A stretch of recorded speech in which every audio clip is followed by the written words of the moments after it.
وَلَقَدْ أَنزَلْنَا إِلَيْكَ آيَاتٍ بَيِّنَاتٍ۔ السلام علیکم ورحمۃ اللہ وبرکاتہ۔ بسم اللہ الرحمن الرحیم، والصلاة والسلام علی رسولہ الکریم، اما بعد۔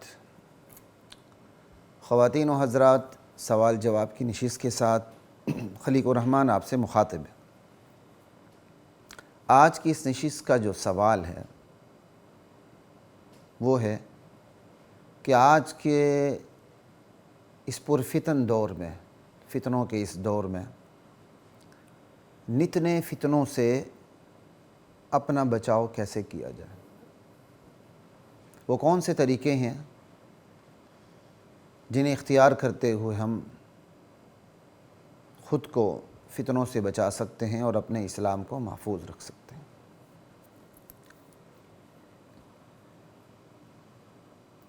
فتنوں سے بچاؤ کا سوال پیدا کب ہوتا ہے؟ خواتین و حضرات، ایمان کے حصول کے بعد ایمان کو برقرار رکھنے کے لیے فتنوں سے بچاؤ کا سوال پیدا ہوتا ہے۔ حیرت کی انتہا ہو جاتی ہے جب یہ حقیقت ظاہر ہو جاتی ہے کہ اللہ مہربان نے تو قبولیت ایمان کے وقت ہی فتنوں کے بچاؤ کا سامان کر دیا تھا۔ ذرا غور کیجئے، جب بندہ مسلمان ہوتا ہے تو شعوری طور پر کیا کلمات ادا کرتا ہے؟ اشہد ان لا الہ الا اللہ واشہد ان محمدً عبدہ ورسولہ، یعنی لا الہ الا اللہ سے وہ مسلمان ہوتا ہے۔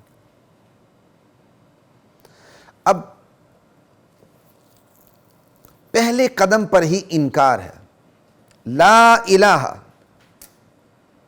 پہلے قدم پر ہی انکار ہے، کوئی الہ نہیں الا اللہ کا اقرار اس انکار کے بعد ہے۔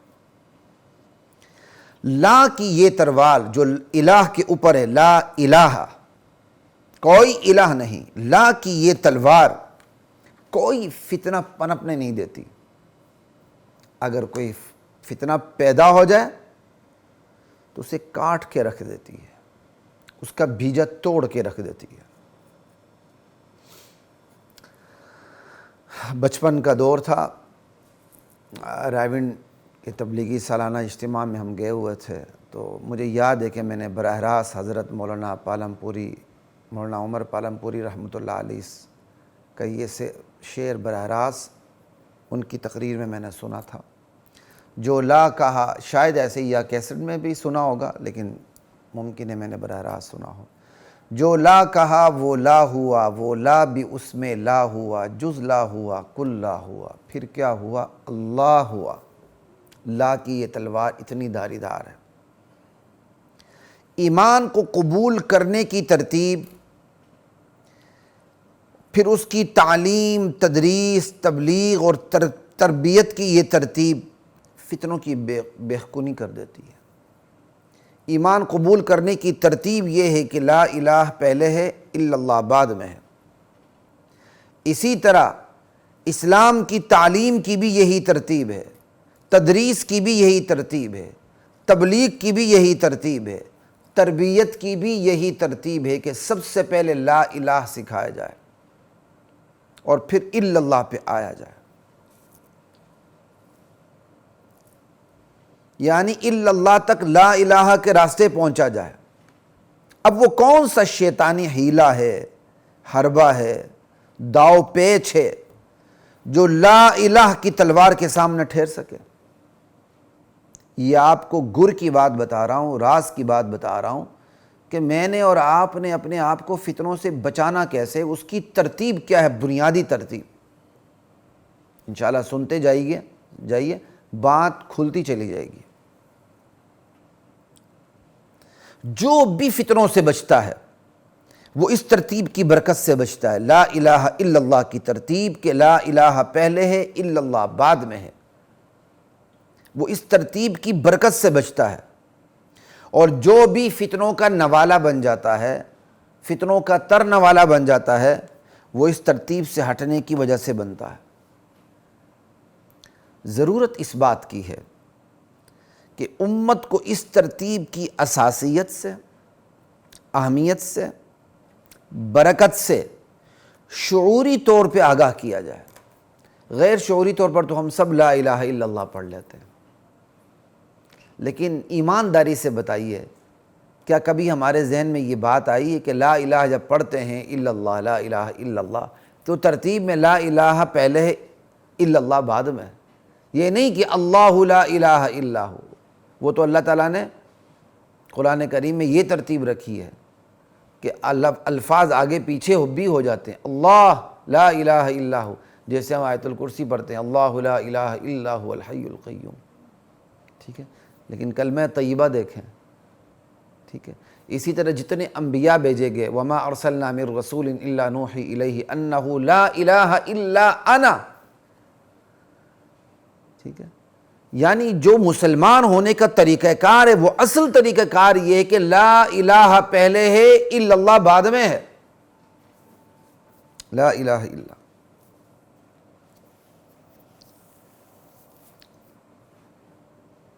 اور اللہ کا تعارف ہی لا الہ سے، اللہ کون ہے؟ لا الہ الا ہو، اللہ وہ ہے جس کے علاوہ کوئی الہ نہیں۔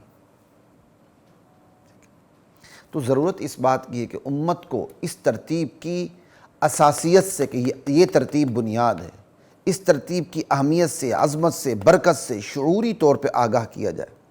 جگہ جگہ اس حوالے سے تعلیم و تربیت کی مجلسیں برپا ہوں۔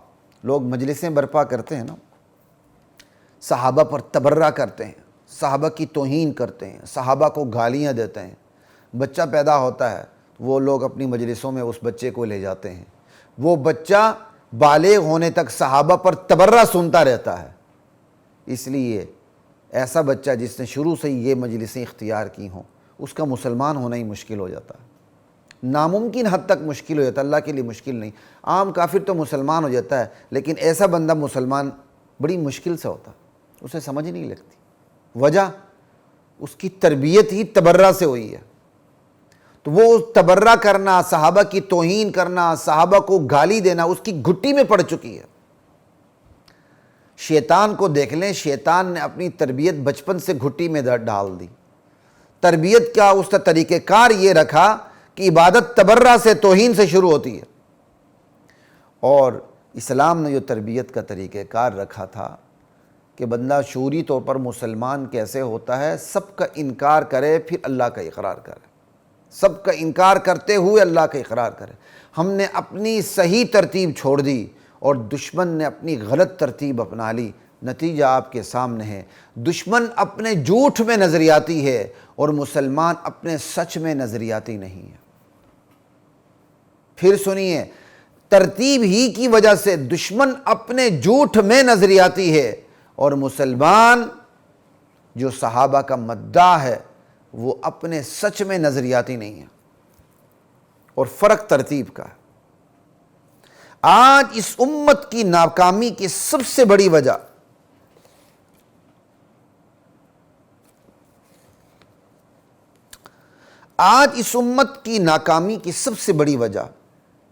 اور امت میں فتنوں کی گھسنے کی اولین علت، افیکٹو کاز،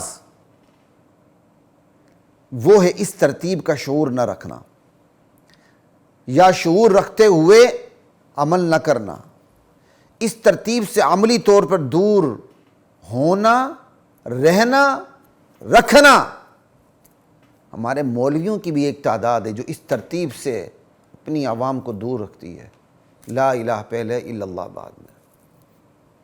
آج امت کی ناکامی کی سب سے بڑی وجہ یہ ہے، امت کے اندر جو فتنے گھس رہے ہیں اس کی سب سے بڑی وجہ یہ ہے کہ امت اس ترتیب سے غافل ہے۔ عوام سے کیا گلہ؟ علماء کی